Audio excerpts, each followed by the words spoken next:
Magandang hapon sa inyong lahat mga farmers. Papakain tayo ng itik ngayon. Sa kabila, inagis ko na lang. Kasi nakawala sila. Bilis kumain. Ito nga pala ating pinapakain sa kanila. Darak, feeds, at saka gulay. So ito. Busog talaga sila dito. Kasi marami. Dito tayo magpakain mga ka-farmers. Sako lang muna. Bog! So, get ready for the bang bang!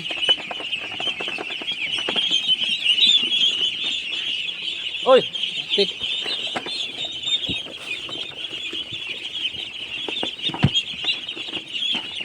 Bog!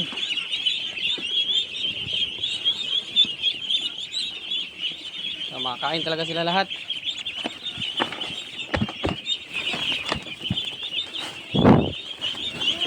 Alternative na pagkain, darak at saka feeds, may haling gulay. Yan mga farmers, katipid tayo tapos busog pa sila. Be,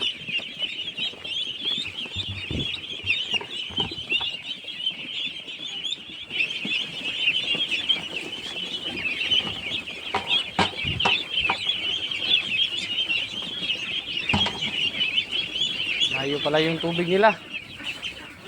Yun.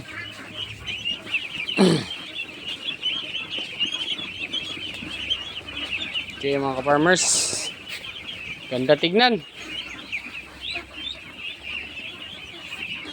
300 ang babae dito.